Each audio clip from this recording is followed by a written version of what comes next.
Hello students, good morning, welcome to Vigyan institute. And आज हम आपके लिए एक बहुत ही क्लासिकल तरीके का क्रैश कोर्स लेके आए हैं जिसमें हम आपको पूरा एंटायर सिलेबस, चाहे वो फिजिक्स हो, केमिस्ट्री हो, मैथ्स हो और अकाउंट, सारे मतलब जितने भी हमारे पास आपके लिए टीचर्स अवेलेबल हैं, हम सारे टीचर्स आपको प्रोवाइड कराएंगे। चलो तो आज मैं आपको क्या पढ़ाने वाला हूँ मैं आपको सबसे पहले बताता हूँ। देखो, सबसे ज़्यादा जो 12th क्लास के बच्चों को प्रॉब्लम रहती है बेटा जी, वो ऑर्गेनिक केमिस्ट्री में रहती है। बिकॉज क्या प्रॉब्लम है कि हम 11th क्लास में ऑर्गेनिक को बहुत पोलाइटली लेते हैं, हम पढ़ते ही नहीं बहुत अच्छे से। तो 11th क्लास में जो हमारे पास चैप्टर्स हैं ऑर्गेनिक के, that is general organic chemistry, हम उस पर बिल्कुल वर्क नहीं करते। तो मैं सबसे पहले आपको थोड़ा सा इंट्रोडक्शन दूंगा जनरल ऑर्गेनिक केमिस्ट्री का, उसके बाद मैं आपके जो टॉपिक्स हैं ऑर्गेनिक के वो सारे आपको क्लियर कराऊंगा और गारंटी है कि आपको 101% सारी बातें मेरी बिल्कुल बहुत अच्छे से समझ आएंगी। बस थोड़ा सा पेशेंस और कंसंट्रेशन आप यहां पे दिखा दीजिए। स्टार्ट करते हैं ऑर्गेनिक केमिस्ट्री को। तो ऑर्गेनिक केमिस्ट्री का मतलब आपको पता है कि सर ऑर्गेनिक केमिस्ट्री का मतलब ऑर्गन से होता है, और ऑर्गन का मतलब आप जानते हो लिविंग थिंग्स, मतलब हमारी बॉडी के अंदर जितनी भी रिएक्शंस होती हैं, हमारी बॉडी के अंदर प्रोटीन, कार्बोहाइड्रेट, अमीनो एसिड्स, इन सब में जब हमने ऑब्जर्व किया तो हमें एक चीज कॉमन मिली। वो कॉमन चीज थी बेटा जी कार्बन। तो कहने का मतलब इसी बिहाफ पर हमने क्या करा, हमने देखा कि ऑर्गन सिस्टम के अंदर ज्यादातर चीजें ऐसी थी जिनके अंदर कार्बन कॉमन था। तो हमने क्या करा कि उसको सेपरेट कर लिया और उसे हमने ऑर्गेनिक केमिस्ट्री कह दिया। ठीक है, इतना बेसिक आपके लिए सफिशिएंट है। मुद्दा क्या है यहां पर बेटा जी, ऑर्गेनिक केमिस्ट्री को मैं किस तरीके से मैं आपको पढ़ाऊंगा, वो तरीका मेरा थोड़ा सा डिफरेंट होगा। देखो इधर ध्यान से, अगर मेरे पास कोई भी रिएक्शन ए से बी जा रही है, हम जानते हैं कि सर ए वाला जो है वो हमारे पास एक रिएक्टेंट है और बी जो है वो हमारा बेटा जी एक प्रोडक्ट है। अब कहानी है क्या, आप जनरली देख लेते हो कि सर एक रिएक्टेंट ने एक प्रोडक्ट बना दिया, ये हमने एक जनरल सा यहां पर आपको दिखा दिया, लेकिन इसके अंदर की कहानी कुछ और होती है। इसके अंदर बहुत सारी चीजें चलती हैं, बहुत सारे कॉन्सेप्ट होते हैं इसके अंदर जो हमें सीखने हमारे लिए बहुत जरूरी है, तभी हम किसी केमिकल रिएक्शन को सीखेंगे। अदरवाइज 12th क्लास में हम क्या करते हैं कि फिर रिएक्शंस को, मैकेनिज्म्स को, नेम रिएक्शंस को रटते हैं। तो क्या है कि रटना, अब इतनी सारी नेम रिएक्शंस हम नहीं रट सकते, इसलिए हम क्या कॉन्सेप्चुअली चीजों को सीखेंगे कि किस तरीके से रिएक्शंस का अस्तित्व होता है। ध्यान से देखो, यहां पे अगर मैं ये कह रहा हूं कि सर ये मेरे पास एक रिएक्टेंट है, ध्यान से देखो कि ये मेरे पास एक रिएक्टेंट है और ये मेरे पास एक प्रोडक्ट है। सबसे पहले एक चीज क्लियर कर लो बेटा जी कि अगर रिएक्शन ए से बी जा रही है तो उसके पीछे उसका ड्राइविंग फोर्स क्या है। ड्राइविंग फोर्स कहता है कि सर जो आपका प्रोडक्ट होगा वो हमेशा मोर स्टेबल होगा किससे, रिएक्टेंट से, अदरवाइज ये रिएक्शन कभी नहीं हो सकती, है ना। क्योंकि अगर हम एक भी स्टेप आगे बढ़ रहे हैं, आप ये वीडियो देख रहे हो because you want to stability in your life, तो हर चीज, हर एक स्टेप बढ़ने के पीछे स्टेबिलिटी का कॉन्सेप्ट रहता है। तो अगर हम इस रिएक्टेंट को प्रोडक्ट में कन्वर्ट करना चाहते हैं तो यहां पे ड्राइविंग फोर्स रहेगा कि जो आपका प्रोडक्ट बन रहा है वो मोर स्टेबल होगा किससे, रिएक्टेंट से। चलो अब देखो इधर ध्यान से, ये तो एक बेसिक सी रिएक्शन है कि रिएक्टेंट को आपने प्रोडक्ट में कन्वर्ट कर दिया। इसके बीच में क्या क्या कहानी चलती है वो कहानी मैं आपको दिखाता हूं। मैं जरा इसे रफ करता हूं क्योंकि मुझे इतना स्पेस प्रॉपर चाहिए। इधर देखो ध्यान से, अगर मैं आपको समझाऊं तो देखो सबसे पहले एक केमिकल रिएक्शन में जो सबसे इंपॉर्टेंट चीज है बेटा जी वो हमारे पास सबस्ट्रेट है। सबस्ट्रेट का भी बहुत बड़ा रोल रहता है एक रिएक्शन में। तो सबस्ट्रेट के बाद जो दूसरी चीज रहती है बेटा जी, that is attacking reagent, that is attacking reagent. अब जो हमने लिखा था रिएक्टेंट साइड की, सर रिएक्टेंट से प्रोडक्ट बन गया, कैसे बनता है वो मैं आपको दिखाता हूं। तो एक रिएक्शन जब भी आप कराओगे तो आपको एक सबस्ट्रेट मिलेगा, उसके बाद आपको एक अटैकिंग रिएजेंट की जरूरत पड़ेगी, और इन दोनों को रिएक्ट कराने के लिए you have to need some medium, और वो मीडियम होता है बेटा जी हमारे पास सॉल्वेंट। अब ध्यान से सुनते रहो मेरी बात कि अगर आपको कोई भी रिएक्शन करानी है तो तीन चीजें मैंने अब तक बता दी। आपको सबसे पहले सबस्ट्रेट की जरूरत पड़ेगी, उसके बाद अटैकिंग रिएजेंट की जरूरत पड़ेगी, और उसके बाद उन दोनों को मिक्स करने के लिए, उन दोनों की रिएक्शन करने के लिए आपको एक मीडियम की जरूरत पड़ेगी जो कि सॉल्वेंट प्रोवाइड कराएगा। जब इतना काम हमारा रिएक्शन में हो जाता है, उसके बाद रिएक्शन के पास दो रास्ते होते हैं बेटा जी। एक रास्ता होता है मेरा जो इंटरमीडिएट की तरफ जाता है, मतलब कि वो इतना काम करके इंटरमीडिएट बनाएगा। क्या होता है इंटरमीडिएट अभी हम समझेंगे। दूसरा रास्ता है कि उसे अगर इंटरमीडिएट नहीं बनाना, और ये चीज डिपेंड करती है बहुत सारे फैक्टर्स पे कि वो रिएक्शन इंटरमीडिएट बनाएगी या फिर ट्रांजिशन स्टेट। तो दूसरा जो है बेटा जी वो हमारे पास है transition state. In the and in दोनों में से वो एक पाथ को फॉलो करेगी और उस पाथ को फॉलो करने के बाद बेटा जी वो प्रोडक्ट फॉर्मेशन आपको दे देगा। तो देखो इस केमिकल रिएक्शन को होने के लिए इतने सारे रास्ते होते हैं, इतनी सारी जरूरतें होती हैं हमारी। अब मैं इन जरूरतों के बारे में आपको थोड़ा सा इंट्रोड्यूस कराता हूं, थोड़ी सी बातें सबके बारे में बताता हूं।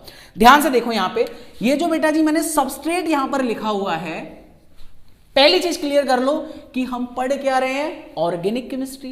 तो यह बात याद रखना कि सर सबस्ट्रेट हमेशा आपका एक ऑर्गेनिक कंपाउंड होगा, आपका सबस्ट्रेट हमेशा एक ऑर्गेनिक कंपाउंड होगा। और अगर हम इनऑर्गेनिक कभी पढ़ेंगे तो वहां पर आपका सबस्ट्रेट एक इनऑर्गेनिक कंपाउंड होता है। तो यहां पे पहली चीज याद कर रखनी है कि सर सबस्ट्रेट हमारा एक ऑर्गेनिक कंपाउंड होगा। एंड द सेकंड थिंग, अगर मैं बात करूं इस अटैकिंग रिएजेंट की, तो आपको याद रखना है कि सर अटैकिंग रिएजेंट आपका ऑर्गेनिक भी हो सकता है, इनऑर्गेनिक भी हो सकता है, इसमें कोई बाउंडेशन नहीं है। तो ध्यान क्या रखना है, ये आपका इनऑर्गेनिक भी हो सकता है, ये आपका बेटा जी ऑर्गेनिक भी हो सकता है, इस पर कोई बाउंडेशन नहीं है। ठीक है, अब सॉल्वेंट का क्या काम है, देखो मैं यहां पहले छोटी छोटी सी इंट्रोडक्शन दे रहा हूं, फिर मैं एक एक करके आपको सारी चीजें समझाने वाला हूं। ये सॉल्वेंट का काम, जैसे मैंने बताया कि रिएक्शन कराने के लिए आपको मीडियम की जरूरत होती है कि किस मीडियम में लूं, वाटर के साथ लूं, अल्कोहल के साथ लूं, ईथर के साथ लूं। तो you have to need some medium for doing this process. And जब आपको ये जो इंटरमीडिएट मिल रहा है, सर इंटरमीडिएट का मतलब क्या है, नाम से पता चल रहा होगा। इंटरमीडिएट का मतलब होता है कि जो रिएक्शन के बीच में बनता है, बहुत अनस्टेबल स्पीसीज होती है ये। और ट्रांजिशन स्टेट क्या है कि एक ऐसी स्टेट है बेटा जी जिसमें आपका बॉन्ड फॉर्मिंग और बॉन्ड डिसोसिएशन एक साथ चलता है। अब देखो ध्यान से, मैं वन बाय वन समझाता हूं। ये तो मैंने आपको एक बार बेसिक इंट्रो दे दिया कि इनका ये मतलब है, उसके बाद आपको प्रोडक्ट मिल जाता है। पहले मैं समझाता हूं कि रिएक्शन किस तरीके से होती होगी। देखो आपने क्या करा कि एक बीकर ले लिया, ध्यान से समझो एक एक बात को, बहुत अच्छे समझ में आएगा तुम्हें सब कुछ। देखो सबसे पहले मैंने क्या करा, एक बीकर ले लिया और बीकर के अंदर बेटा जी मैंने यहां पर सबस्ट्रेट ले लिया। ठीक है, अब क्या करोगे, सबस्ट्रेट के बाद बेटा जी आप इसके अंदर अटैकिंग रिएजेंट डालोगे। अब अटैकिंग रिएजेंट के नाम से पता चल रहा है क्या करेगा, वो अटैक करेगा। अब भाई अटैक जब करेगा तो उसे देखना तो पड़ेगा कि मैं अटैक करूं तो कहां करूं।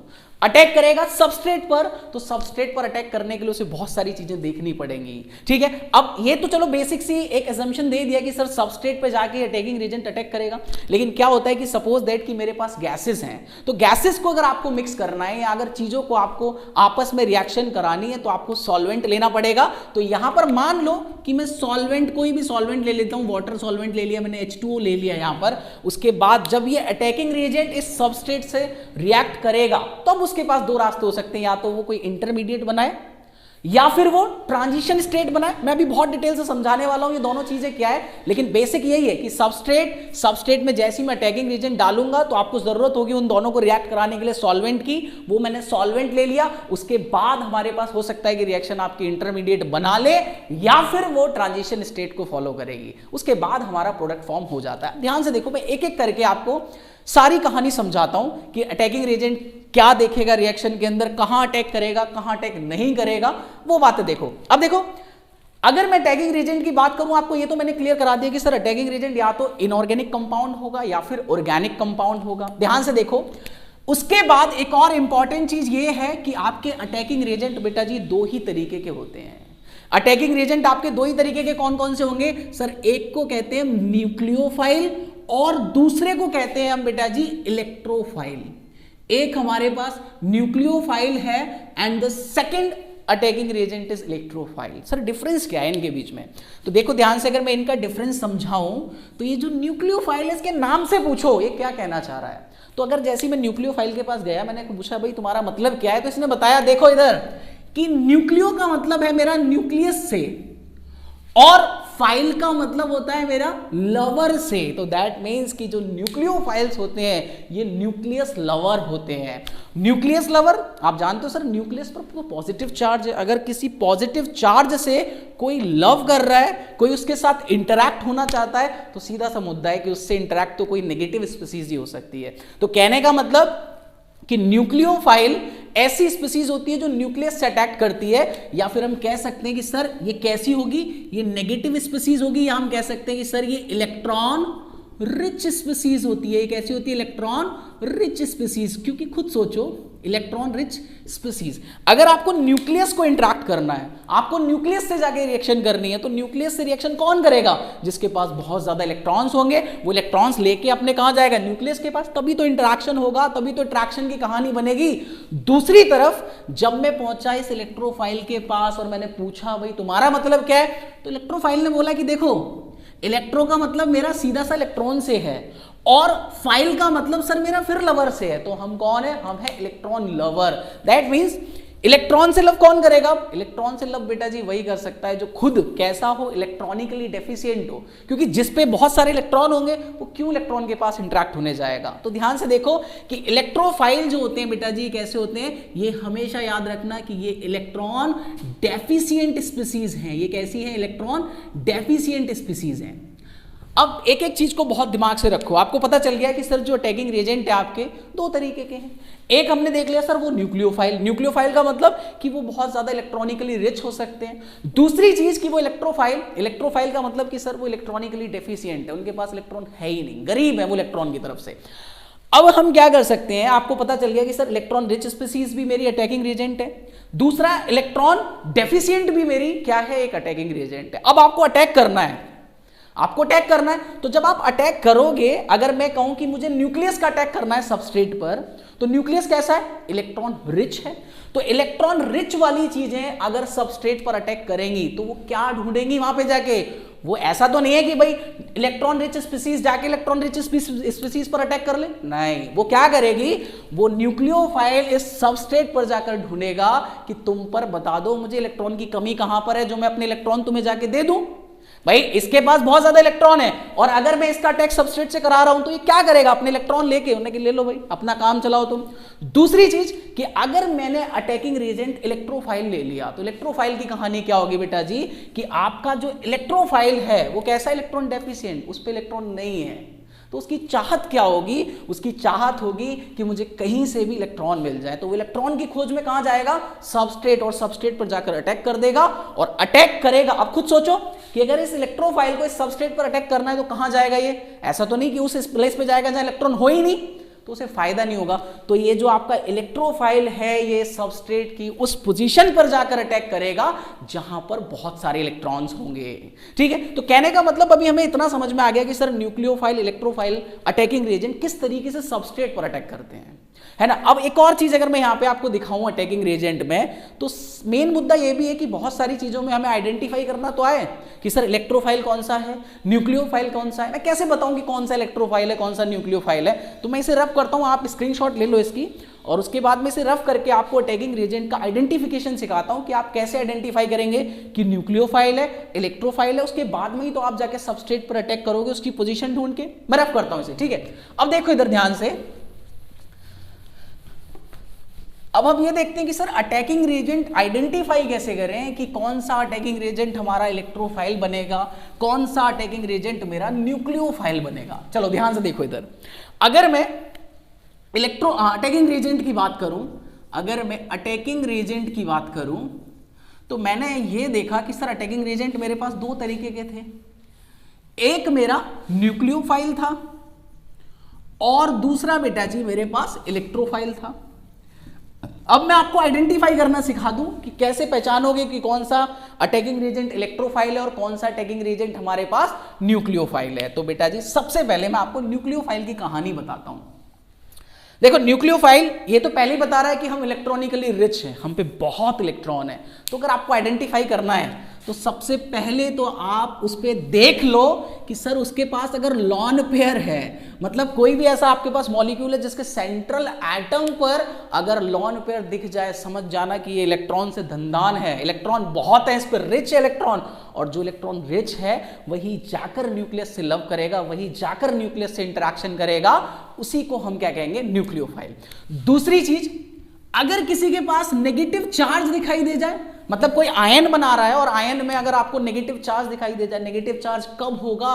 जब उसके पास इलेक्ट्रॉन्स होंगे, और जिसके पास इलेक्ट्रॉन्स हैं वो इलेक्ट्रॉन्स को डोनेट कर सकता है, वो इलेक्ट्रॉन को दे सकता है न्यूक्लियस को, न्यूक्लियस से इंटरेक्शन कर सकता है। तो जितनी भी नेगेटिव चार्ज स्पीसीज होंगी जिसके पास सेंट्रल एटम लॉन पेयर होगा एंड द थर्ड इंपॉर्टेंट चीज, और बहुत इंपॉर्टेंट है बेटा जी, कि जिसके पास मल्टीपल पाई बॉन्ड होंगे, जिसके पास मल्टीपल पाई बॉन्ड होंगे, वो भी हमारा न्यूक्लियस होगा।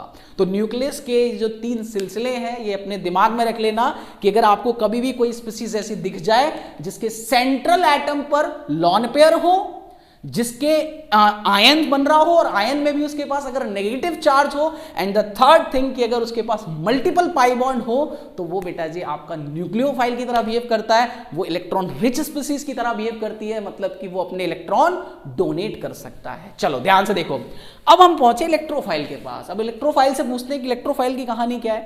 तो इलेक्ट्रोफाइल कहता है कि सर आप लोगों को सबको पता है कि मैं क्या हूं, मैं एक इलेक्ट्रॉन डेफिशिएंट स्पीसीज हूं, मतलब मुझ में इलेक्ट्रॉनों की बहुत कमी है। तो आपको कैसे पता चलेगा मुझ में इलेक्ट्रॉनों की कमी है? तो वो आपको बताता है कि सर आप मेरे अंदर क्या क्या देखो। आपको अगर दिखाई दे जाए कि मेरे पास पॉजिटिव चार्ज हो, आप जानते हो कि अगर किसी भी स्पीसीज के पास पॉजिटिव चार्ज कब आता है, जब वो इलेक्ट्रॉनिकली डेफिशिएंट होता है। लेकिन यहां पर देखो कई बार कैसे फंसाया जाता है, आपको ध्यान से देखो। अगर मैं यहां से आपसे पूछूं कि NH4 मैं आपको दे दूं, या फिर बेटा जी मैं आपको H3O पॉजिटिव दे दूं, अगर मैं आपको NH4 पॉजिटिव दे दूं, मैं आपको H3O पॉजिटिव दे दूं, और मैं आपसे पूछूं बताओ ये इलेक्ट्रोफाइल है या न्यूक्लियोफाइल, तो अभी जितना भी आपने सीखा आप तुरंत बता दोगे कि सर इस पे तो पॉजिटिव चार्ज है, और अगर इस पे पॉजिटिव चार्ज है तो फिर ये इलेक्ट्रोफाइल है, क्योंकि इस पे इलेक्ट्रॉन की कमी है।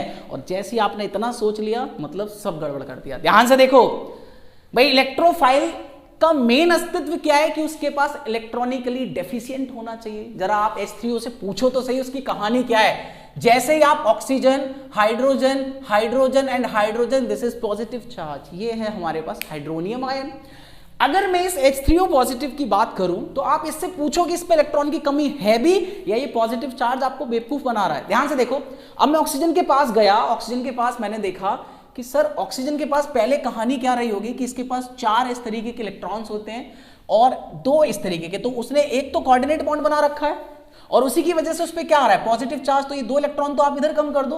तो अगर मैं इस पे चेक करूं कि कितने इलेक्ट्रॉन हैं, तो आपको दिख जाएंगे सर 4 इलेक्ट्रॉन तो मेरे पास ये रहे, मतलब 4 क्यों, अब इसके पास ये इलेक्ट्रॉन भी हट जाएगा।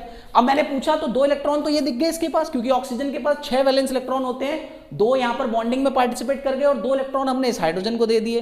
तो अब 2 तो आपको यहां दिखाई दे रहे हैं और 2 यहां पर कोवैलेंटेड बॉन्ड वाले और 2 यहां पर, तो 6 आपको ये इलेक्ट्रॉन दिखाई देगा और 2 बेटा जी इसने हाइड्रोजन को कोऑर्डिनेट बॉन्ड से दिए। और कोऑर्डिनेट बॉन्ड से देने का मतलब ये नहीं है कि इसने अपने इलेक्ट्रॉन त्याग दिए भाई, तुम अपना काम चला लो, लेकिन जब जरूरत होगी वो इलेक्ट्रॉन गिने मेरे ही जाएंगे। तो ओवरऑल अब भी इस ऑक्सीजन का ऑक्टेट कंप्लीट है बेटा जी, अब भी इस ऑक्सीजन का ऑक्टेट जो है वो कंप्लीट है। और जब तक ऑक्टेट कंप्लीट है तब तक आप उसे ये नहीं कह सकते कि वो इलेक्ट्रॉनिकली डेफिशिएंट है। सेम कहानी NH4 पॉजिटिव के साथ है। NH4 पॉजिटिव पे जो आपको पॉजिटिव चार्ज दिख रहा है ना, वो पॉजिटिव चार्ज इस बात को नहीं कह रहा है कि वो इलेक्ट्रॉनिकली डेफिशिएंट है। वो क्या है, वो एक फॉर्मल चार्ज है ना। तो कहने का मतलब कि कुछ एक्सेप्शंस आपको मिलेंगे पॉजिटिव चार्ज वाले में। मतलब हम कह सकते हैं कि सर जनरली अगर किसी स्पीसीज के पास पॉजिटिव चार्ज है तो हम उसे इलेक्ट्रोफाइल कंसीडर कर लेंगे, लेकिन ये बात 100% नहीं है, क्योंकि एक्सेप्शन मैंने आपको दिखा दिए। एक्सेप्ट दिस, कुछ 2-4 मॉलिक्यूल्स और भी हैं, बाकी इनको छोड़कर जितने भी आपके पास स्पीसीज बनेंगी और उन पर पॉजिटिव चार्ज होगा तो 101% बेटा जी वो आपका इलेक्ट्रोफाइल होना है। और क्या क्या देख सकते हैं सर, चलो एक तो पॉजिटिव चार्ज बता दिया। सर अगर किसी स्पीसीज पर वेकेंट p ऑर्बिटल आपको दिखाई दे जाए, वो 100% क्या होगा, इलेक्ट्रोफाइल। दूसरी चीज कि अगर किसी के पास वेकेंट d ऑर्बिटल आपको दिखाई दे जाए बेटा जी, वो भी 101% कैसे होंगे, इलेक्ट्रोफाइल। एग्जाम्पल दिखाता हूं मैं, ऐसे थोड़ी। BF3 बोरोन ट्राइफ्लोराइड, ध्यान से देखो, मैं आपसे पूछूं कि बोरोन ट्राइफ्लोराइड इलेक्ट्रोफाइल है न्यूक्लियोफाइल है, तो आप देखोगे कि सर देख के तो कुछ पता नहीं चल रहा, ना तो इस पे लॉन पेयर दिखाई दे रहे, ना पॉजिटिव चार्ज दिखाई दे रहा, तो कहानी बन नहीं रही। कहानी बनवाते हैं, इधर देखो, boron fluorine fluorine fluorine trigonal planar structure बनता है बेटा जी इसका, BF3 sp2 हाइब्रिडाइज्ड है। अगर मैं इस स्ट्रक्चर को देखूं ध्यान से तो मैं जानता हूं कि सर बोरोन के पास 3 वैलेंस इलेक्ट्रॉन थे और फ्लोरीन पे आप जानते हो सर 7 वैलेंस इलेक्ट्रॉन होते हैं, बिकॉज उसका एटॉमिक नंबर 9 है, तो 2,7, तो इनके पास तो 7 है, 1 2 3 4 5 6, एक इन्होंने क्या कर लिया शेयर कर लिया। ऐसे ही क्या होगा, इसके पास भी 1 2 3 4 5 6, एक इसने इसके साथ शेयर कर लिया, ऐसे 1 2 3 4 5 6 और एक इसका इसके साथ शेयर हो जाता है। जब ये शेयरिंग करते हैं सारे आइटम्स तो आप देख सकते हो कि सर फ्लोरीन का भी ऑक्टेट कंप्लीट हो गया, यहां भी फ्लोरीन का ऑक्टेट कंप्लीट हो गया और यहां भी फ्लोरीन का ऑक्टेट कंप्लीट हो गया। लेकिन इस बोरॉन से पूछो इसकी क्या हालत है। जब बोरॉन के पास हम गए, हमने पूछा भाई तुम्हारा ऑक्टेट कंप्लीट है, उसने कहा नहीं, 3 थे, 3 हमने बॉन्डिंग से कर लिए, कुल मिला के अब भी हम पे 6 इलेक्ट्रॉन है, ऑक्टेट हमारा अब भी कंप्लीट नहीं है। तो इसलिए इस बोरॉन के पास क्या होता है बेटा जी, इस बोरॉन के पास आपको क्या मिला दिखाई देगा, इस बोरॉन के पास आपको एक वेकेंट p ऑर्बिटल दिखाई देगा। अगर मैं इसकी हाइब्रिडाइजेशन निकालूं तो ये sp2 हाइब्रिडाइज्ड होता है, मतलब कि ये अपने p ऑर्बिटल में 2 इलेक्ट्रॉन लेकर खुद का ऑक्टेट कंप्लीट करके खुद को स्टेबल कर सकता है। तो कहने का मतलब ये BF3 हो जाए हमारे पास, AlCl3 हो जाए हमारे पास, इतनी जितनी भी स्पीसीज हैं जिनके पास वेकेंट p ऑर्बिटल या फिर वेकेंट d ऑर्बिटल होगा बेटा जी, वो सब आपके इलेक्ट्रोफाइल में कंसीडर किए जाते हैं। अब एक मुद्दा हमारा कंप्लीट हो गया कि हमने इतना सीख लिया सर कि इलेक्ट्रोफाइल और न्यूक्लियोफाइल को मैं डिफरेंशिएट कैसे करूं। अब जब आप डिफरेंशिएट करना सीख गए तो आप बहुत कुछ सीख गए। जैसे ही आपने डिफरेंशिएशन का पॉइंट सीख लिया कि सर मैं पहचान लूंगा कि ये इलेक्ट्रोफाइल है, ये न्यूक्लियोफाइल है, फिर क्या करेंगे सर, अगर आपने पहचान लिया कि ये इलेक्ट्रोफाइल है, फिर आप देखोगे कि सर वो सबस्ट्रेट पर कहां अटैक करेगा। आपने अगर मान लिया कि वो न्यूक्लियोफाइल अटैकिंग एजेंट, तब भी आप देखोगे कि सर वो सबस्ट्रेट पर कहां पर अटैक करेगा। इसका स्क्रीनशॉट लो, मैं भी आपको फिर दोबारा सारी चीजें समझाता हूं। हाँ, तो हम ये देख रहे थे कि हमने ये आइसोलेट करना सीख लिया कि इलेक्ट्रोफाइल न्यूक्लियोफाइल किस तरीके से डिफरेंशिएट होंगे।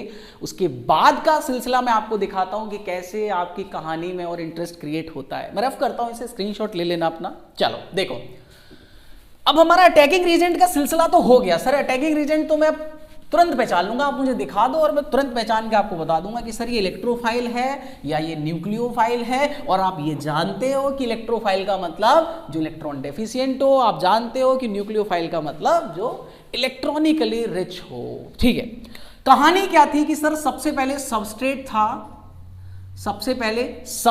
था और वो सबस्ट्रेट किससे मिल रहा था, वो अटैकिंग रीजेंट से मिल रहा था। अटैकिंग रीजेंट को मिलना क्यों था, जरूरत क्या थी इसकी कि ये अटैक कर रहा है इस पे। आपको पता है कि सर वो परेशान है, या तो उस पे इलेक्ट्रॉन बहुत ज्यादा है या फिर उस पे इलेक्ट्रॉन कम है, तो उसे क्या करना है, वो न्यूट्रलाइजेशन चाहता है। वो चाहता है कि मेरी लाइफ में न्यूट्रलाइजेशन आ जाए और मैं खुश रहूं, फिर मुझे किसी से अटैक करने की जरूरत नहीं है। वो न्यूट्रलाइजेशन की चाहत में क्या करता है, दूसरों पर अटैक करता फिरता है।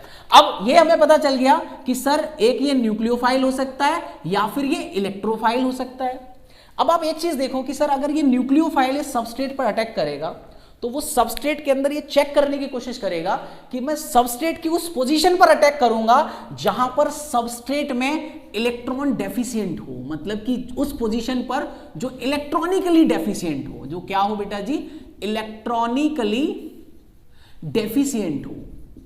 भाई अगर उसके पास, वो परेशान है किस वजह से कि उसमें ज्यादा इलेक्ट्रॉन है, परेशानी दूर कैसे करेगा, वो दूर करने का यही तरीका है कि भाई अपने इलेक्ट्रॉन दे दो किसी को। लेगा कौन, लेगा वही जैसे इलेक्ट्रॉन की जरूरत होगी, मतलब जो इलेक्ट्रॉनिकली डेफिशिएंट होगा। तो बेटा जी ये न्यूक्लियोफाइल सबस्ट्रेट की उस पोजीशन पर जाकर अटैक करेगा जहां पर वो इलेक्ट्रॉनिकली डेफिशिएंट होगा। अब ध्यान से सुनो दूसरा मुद्दा कि अगर अटैकिंग रीजेंट मैंने इलेक्ट्रोफाइल ले लिया, तो इलेक्ट्रोफाइल को अगर मुझे सबस्ट्रेट पर अटैक कराना है बेटा जी, तो वो इलेक्ट्रोफाइल सबस्ट्रेट की उस पोजीशन पर जाकर अटैक करेगा जहां पर हमारा सबस्ट्रेट के अंदर इलेक्ट्रॉनिकली जो रिच होगा। तो ये कहां पर जाएगा, इलेक्ट्रॉनिकली रिच पोजीशन पर, इलेक्ट्रॉनिकली रिच पोजीशन पर। तो ये हमारे पास एक छोटा सा मुद्दा है इलेक्ट्रोफाइल और न्यूक्लियोफाइल का। अब जैसे ही आपने इलेक्ट्रोफाइल न्यूक्लियोफाइल क्लियर कर लिया, एक और मुद्दा आ गया जो आपको परेशान करेगा। मुद्दा ये है कि अब आप ये पहचानो कि सर सबस्ट्रेट में कौन सी पोजीशन ऐसी है जहां पर इलेक्ट्रॉन डेफिशिएंट है, सबस्ट्रेट की ऐसी कौन सी पोजीशन है जहां पर वो इलेक्ट्रॉनिकली रिच है। सर ये तो हमें पता ही नहीं है। हाँ, तो यही सिखाने आया हूं मैं आपको। देखो इधर ध्यान से, मैं इसे रफ करता हूं।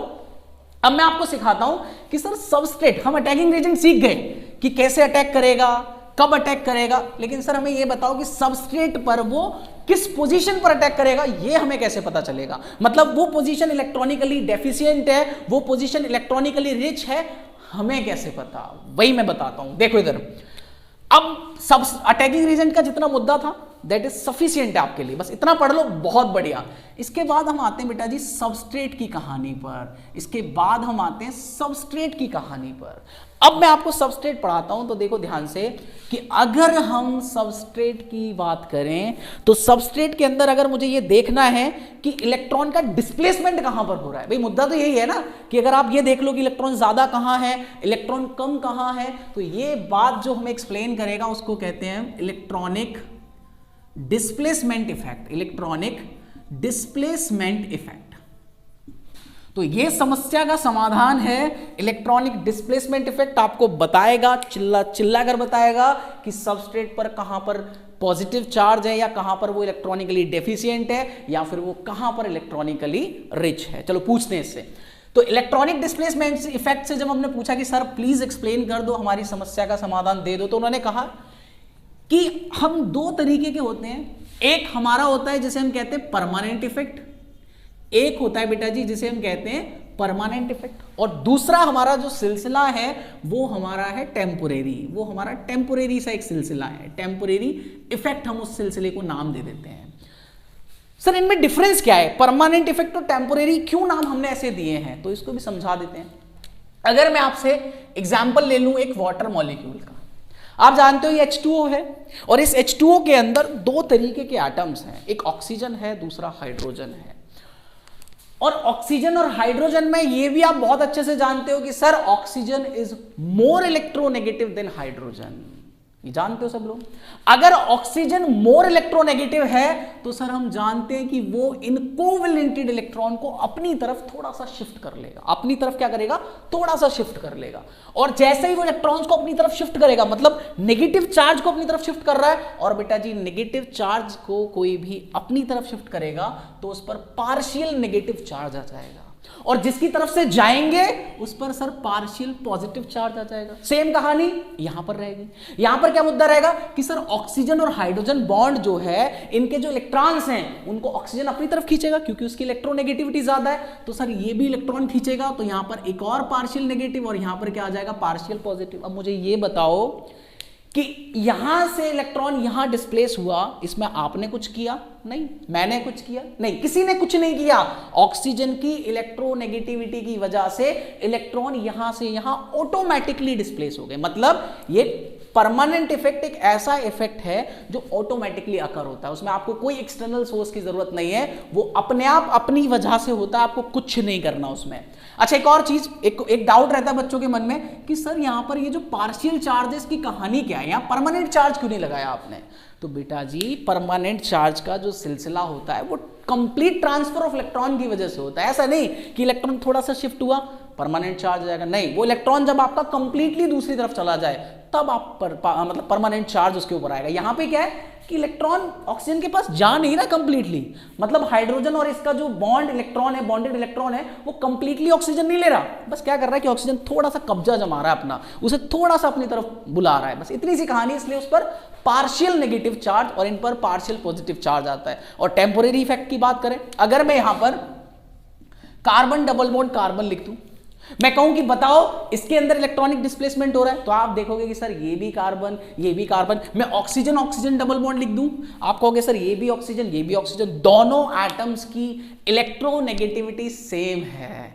अब सिलसिला क्या है कि सर जो इनके कोवैलेंटेड इलेक्ट्रॉन है, ना तो वो ये ऑक्सीजन खींच सकता, ना ये ऑक्सीजन खींच सकता, क्योंकि खींचने की जो टेंडेंसी है दोनों की सेम है। अब क्या होगा, अब अगर इन मॉलिक्यूल्स में या इस तरीके के स्पीसीज में अगर मुझे इलेक्ट्रॉन का डिस्प्लेसमेंट देखना है तो मैं क्या करूंगा, इसमें इलेक्ट्रॉन का डिस्प्लेसमेंट देखने के लिए बेटा जी आपको अटैकिंग रीजेंट लगाना पड़ेगा, और जब वो अटैकिंग रीजेंट अटैक कर लेगा तो उसकी वजह से यहां पर इलेक्ट्रॉन डिस्प्लेस होंगे। तो कहने का मतलब कि परमानेंट इफेक्ट में इलेक्ट्रॉनिक डिस्प्लेसमेंट खुद पे खुद होता है, लेकिन टेम्पोरेरी में आपको खुद कराना पड़ता है, मतलब बाहर से एक्सटर्नल नीड देनी पड़ेगी, एक्सटर्नल सोर्स आपको देना पड़ेगा, जिसकी वजह से वहां पर आपका क्या हो, इलेक्ट्रॉनिक डिस्प्लेसमेंट हो सके। तो ये तो बहुत छोटी सी कहानी है, ये नाम इनके ऐसे क्यों हुए। अब मैं जो इसमें आपको बहुत इंपॉर्टेंट चीजें बताने जा रहा हूं वो ध्यान से देखो। यहां पर वो इंपॉर्टेंट क्या है वो देखो कि सर ये जो परमानेंट इफेक्ट है इनके बहुत सारे टाइप्स होते हैं। कौन कौन से परमानेंट इफेक्ट है आपने 50 बार पढ़े होंगे, लेकिन सिर्फ उनकी डेफिनेशन, और मेरा जो कंसर्न होगा वो आपकी डेफिनेशंस पे नहीं होगा। डेफिनेशन तो आप चुटकियों में कर दोगे, हमारा जो मेन कंसर्न होना चाहिए वो इनका एप्लीकेशन पार्ट पे कि सर ये सारी चीजें हम अप्लाई कैसे करें। डेफिनेशन तो आपने पढ़ ली कि ये सर ये इफेक्ट है, ये सर ये इफेक्ट है, लेकिन इन इफेक्ट्स को हम जो हमने अपनी रिएक्शंस लिखी उनमें कैसे अप्लाई करें, वो हमारा आज का मोटिव रहेगा। तो अगर मैं इन परमानेंट इफेक्ट्स की बात करूं तो बेटा जी परमानेंट इफेक्ट में सबसे पहले मैं आपको इंडक्टिव इफेक्ट की कहानी बताने वाला हूं। सबसे पहले मैं आपको इंडक्टिव इफेक्ट की कहानी बताने वाला हूं। फिर दूसरे नंबर पे बेटा जी मैं आपको रेजोनेंस इफेक्ट की कहानी बताऊंगा, और रेजोनेंस इफेक्ट को लगभग मीजोमेरिक भी कहते हैं। इनके बीच में क्या डिफरेंस है, अगर ये सेम ही है सर तो आपने नाम अलग अलग क्यों लिखे हैं, है ना। लगभग कॉन्सेप्ट सेम है, जो मेन डिफरेंस है जब मैं पढ़ाऊंगा आपको बहुत डिटेल से बताऊंगा कि इनके बीच में डिफरेंस क्या है। इसके बाद तीसरी चीज है हमारे पास हाइपर कॉन्जुगेशन। ये 3 इफेक्ट बेटा जी आपके परमानेंट इफेक्ट है, और ये तीनों परमानेंट इफेक्ट ऑर्गेनिक केमिस्ट्री के अंदर ऑर्गेनिक रिएक्शंस को समझने के लिए बहुत इंपॉर्टेंट है। तो यहां पर हमें कोई भी मतलब कुछ लूज पॉइंट नहीं छोड़ना जिसकी वजह से ये चीजें हम ना सीख पाए। इसके बाद सर टेम्परेरी की कहानी भी तो बता दो, टेम्परेरी वरना बुरा मान जाएगा। तो टेम्परेरी की कहानी में 2 इफेक्ट पढ़ने वाले हैं। एक होता है हमारे पास electromeric effect, and the second one is inductomeric effect. ठीक है, अब ये तो हमने कुछ परमानेंट और टेम्परेरी की बात कर ली। कुछ और भी 1-2 तरीके के स्पेशल टाइप ऑफ इफेक्ट कहा जाता है, हालांकि स्पेशल कुछ नहीं होते, वो मजबूरियां होती हैं इन्हीं सब की, है ना। वो क्या है, वो स्पेशल में कंडीशन में लिख देते हैं यहाँ पे कुछ हमारे पास, जैसे हम SIR इफेक्ट कहते हैं। SIR का मतलब होता है सर स्टेरिक इनहिबिशन रेजोनेंस, मतलब कि स्टेरिक क्राउडिंग की वजह से आपका रेजोनेंस कहीं नहीं हो पाता, that is called SIR effect. एक होता है बेटा जी आपका ऑर्थो इफेक्ट। तो ये दोनों इफेक्ट भी मैं आपको बहुत डिटेल से पढ़ाऊंगा, क्योंकि आपकी क्लास 12th के अंदर इसके भी यूजेस हैं कि SIR का ऑर्थो इफेक्ट से क्या कहानियां बदलने वाली है। सारी चीजें मैं आपको बहुत डिटेल से बताने वाला हूं। तो ध्यान से देखो, सबस्ट्रेट के अंदर ये सारे इफेक्ट जब हम पढ़ लेंगे तो आपको पता चल जाएगा कि सर सबस्ट्रेट पर कहां पर इलेक्ट्रॉन की कमी है, कहां पर इलेक्ट्रॉन एक्सिस में है। और जब आपको यह पता चल जाएगा कि इलेक्ट्रॉन कहां एक्सिस में है, कहां पर कमी है, तो आपका अटैकिंग एजेंट वहां पर जाकर अटैक कर लेगा, क्योंकि आप पहचान लोगे कि इलेक्ट्रोफाइल है या फिर न्यूक्लियोफाइल है। ठीक है, तो ये 1 by 1 में इंडक्टिव इफेक्ट क्या है, अप्लाई कैसे करना है, रेजोनेंस क्या है, अप्लाई कैसे करना है, हाइपर कॉन्जुगेशन क्या है, अप्लाई कैसे करना है, सारी चीजें डेफिनेशन प्लस उनके यूजेस और उनकी जरूरत क्यों पड़ी, है ना, सारी चीजें मैं बहुत डिटेल में आपको बताने वाला हूं।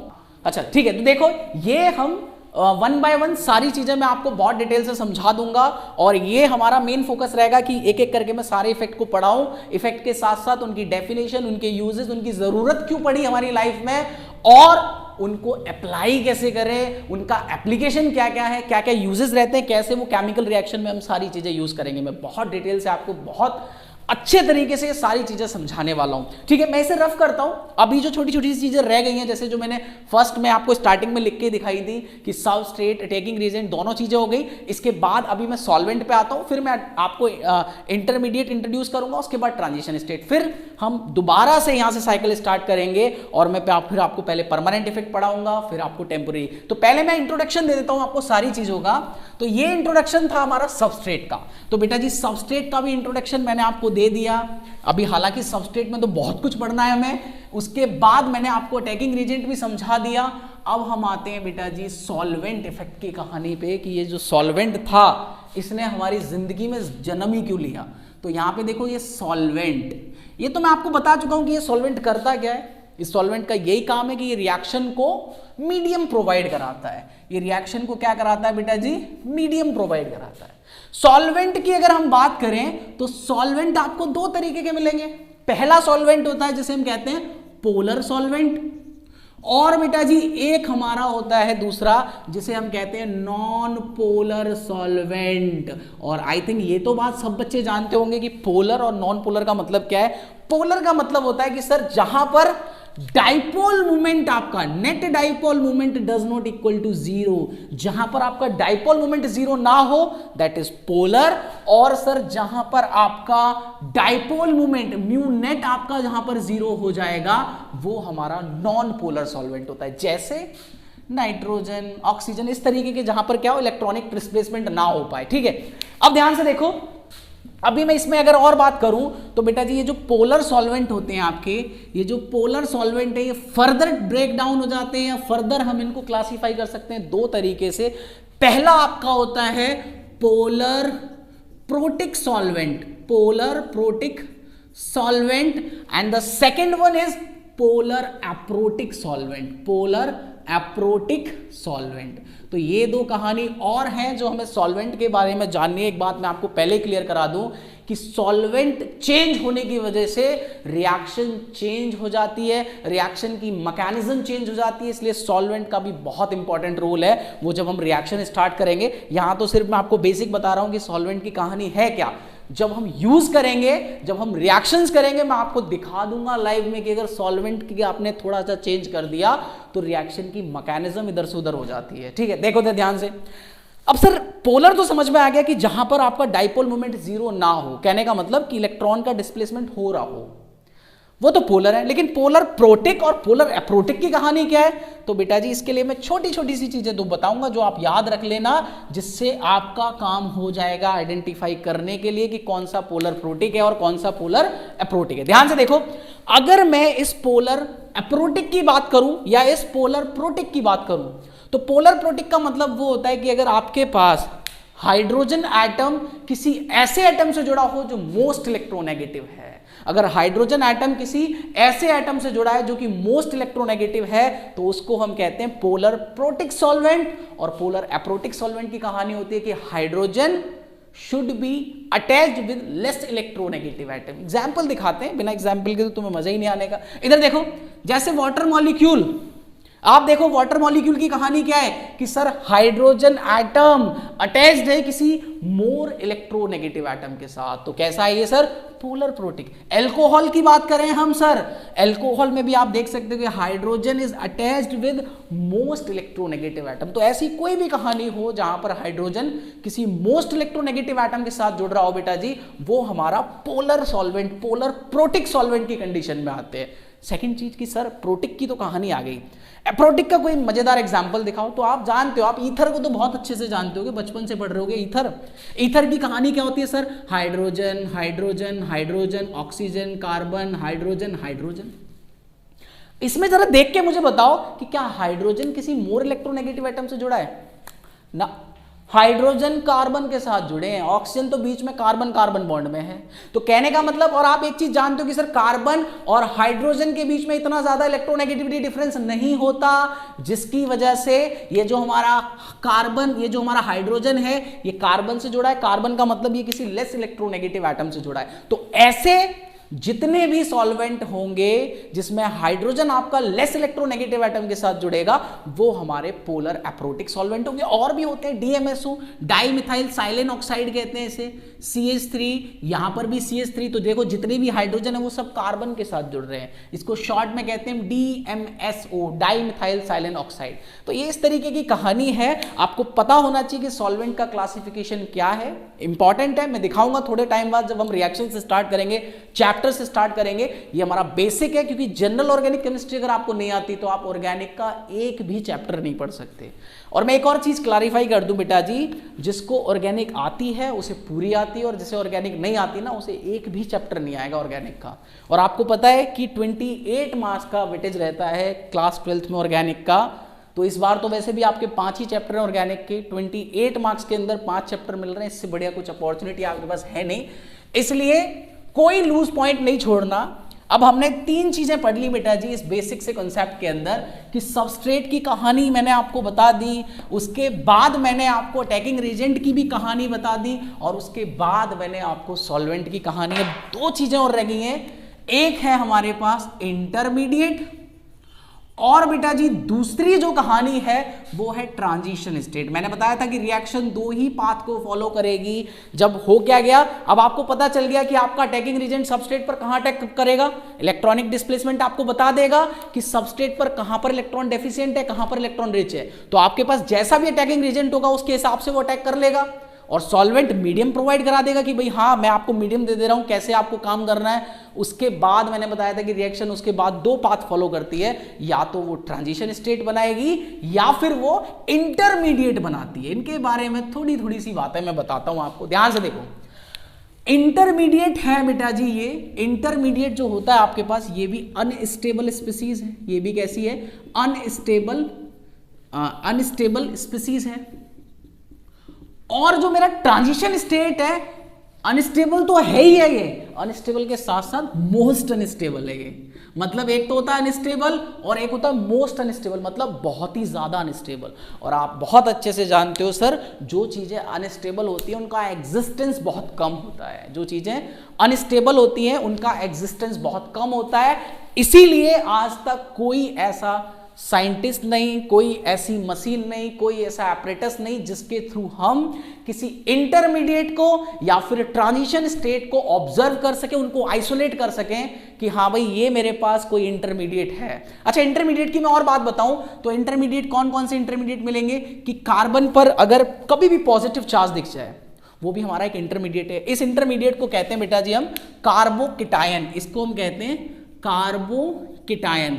अगर आपको कार्बन पर कभी नेगेटिव चार्ज दिखाई दे जाए तो इस कार्बन पर नेगेटिव चार्ज वाले इंटरमीडिएट को हम कहते हैं कार्बन आयन। और अगर बेटा जी कार्बन पर आपको एक इलेक्ट्रॉन इस तरीके से दिख जाए तो इसको कहते हैं कार्बन फ्री रेडिकल, इसको हम कहते हैं कार्बन फ्री रेडिकल। और भी हमारे पास इंटरमीडिएट होते हैं, मैं आपको इंट्रोड्यूस करा दे रहा हूं लेकिन हमारे काम के नहीं है वो। जैसे कि कार्बन पर अगर आपको दो इलेक्ट्रॉन दिखाई दे जाए, आपको नाइट्रोजन पर दो इलेक्ट्रॉन दिखाई दे जाए, या फिर आपको कुछ इस तरीके की बेंजीन रिंग दिख जाए और इसमें स्पेशलिटी क्या हो कि डबल बॉन्ड की जगह सर एक ट्रिपल बॉन्ड हो। इनके भी नाम मैं बता देता हूं। अगर कार्बन पर दो इलेक्ट्रॉन दिख जाए इसको कहते हैं बेटा जी हम कार्बीन, और अगर नाइट्रोजन पर दो इलेक्ट्रॉन दिख जाए दिस इज कॉल्ड नाइट्रीन। और सर अगर बेंजीन पर एक ट्रिपल बॉन्ड आ जाए इस इंटरमीडिएट को नाम दे दिया जाता है बेंजाइन। और ये जितने इंटरमीडिएट मैंने आपके सामने लिख दिए हैं इस दुनिया के अंदर, इस केमिस्ट्री के अंदर, इसके सिवा कोई इंटरमीडिएट नहीं है। ये जितने भी इंटरमीडिएट है यही आपके सामने, और इन्हीं की कहानी चलती रहती है। देखा, रिएक्शन दो पाथ को फॉलो करेगी, या तो वो कुछ इनमें से बना लेगी, या तो कार्बन पे positive charge, negative charge, radical, दो इलेक्ट्रॉन, नाइट्रीन, बेंजाइन में से कुछ बना लेगी। अगर इनमें से कुछ नहीं करेगी बेटा जी तो वो ट्रांजिशन स्टेट को फॉलो करेगी। और इनमें से ये कंपटीशन कौन बताएगा कि वो इंटरमीडिएट बनाएगी या ट्रांजिशन स्टेट, ये सारी चीजें आपको बताता कौन है, ये सॉल्वेंट इफेक्ट बताएगा। सॉल्वेंट अगर डिफर करेंगे तो वहां से भी आपको पता चल जाएगा, और जो आपके पास सबस्ट्रेट है उसका नेचर क्या है। तो बहुत सारी चीजें भी, बहुत सारी चीजें मैं पढ़नी है। तो ये तो मैं आपको बेसिक चीजें बता रहा हूं, इनको सबको अप्लाई करना मैं आगे दिखाऊंगा आपको। और ट्रांजिशन स्टेट होती क्या है सर? ट्रांजिशन स्टेट एक ऐसी स्टेट है, मतलब मैं लिख देता हूं कि those state in which bond breaking and bond breaking and bond forming simultaneously will occur। ध्यान से इस स्टेटमेंट को सुनो और समझो, फिर मैं समझाता हूं। ध्यान से देखो, वो कह रहा है कि सर एक ऐसी स्टेट है ये जिसके अंदर बॉन्ड एक तरफ से फॉर्म होता है, दूसरी तरफ से बॉन्ड टूटने लगता है। ऐसी स्टेट को हम क्या कहते हैं? ट्रांजिशन स्टेट कहते हैं। बस इतना याद रखो, ट्रांजिशन स्टेट एक ऐसी स्टेट है जिसमें बॉन्ड फॉर्मिंग और बॉन्ड ब्रेकिंग एक साथ चलती है, that is called transition state. ये भी एक मोस्ट अनस्टेबल स्टेट है, या फिर वो इंटरमीडिएट की कहानी बताएगा। तो ये हमारे पास बेसिक इंट्रोडक्शन का जितना पार्ट था मैंने आपको बता दिया। इसके बाद मैं सबसे पहले सबस्ट्रेट पर आऊंगा और जो इलेक्ट्रॉनिक डिस्प्लेसमेंट इफेक्ट की कहानियां हैं उन्हें एक्सपैंड करूंगा, आपको बहुत डिटेल से बताऊंगा नेक्स्ट क्लास में। तो आज के लिए जितना मैंने पढ़ाया इसे बहुत अच्छे से कवर अप करो, बहुत अच्छे से पढ़ो, प्रॉपर नोट्स बना लो। जो मैंने लिखवाया है बहुत काम में आने वाले हैं। और ऑर्गेनिक केमिस्ट्री का जो हुआ है ना बच्चों के अंदर, गारंटी है अगर आप इस तरीके से पढ़ोगे आपको रत्ती भर भी प्रॉब्लम नहीं आने वाली। ठीक है, तो अब एक काम और करना कि जितना पढ़ रहे हो ज़्यादा से ज़्यादा बच्चों को ये चीज़ें प्रोवाइड कराओ। मतलब हमारा जो यूट्यूब चैनल है अभी नया है, क्रैश कोर्स लॉन्च कर रहे हैं आपके लिए फ्री ऑफ कॉस्ट में, और हमारे पास जितनी भी फैकल्टी है मतलब मार्वलस फैकल्टी है, एक्सपीरियंसड है, आपको बहुत मजा आएगा। आप हमें ज्वाइन कीजिए, आप हमारे यूट्यूब चैनल को सब्सक्राइब करो, ठीक है। बाकी शेयर कर देना अपने फ्रेंड्स के साथ, लाइक करो। अगर आपकी ये सारी चीज़ें चलेंगी तो आपके अप्रिसिएशन से हमें बहुत अच्छा लगेगा, ठीक है। ओके, मिलते हैं नेक्स्ट लेक्चर में। Okay, bye bye.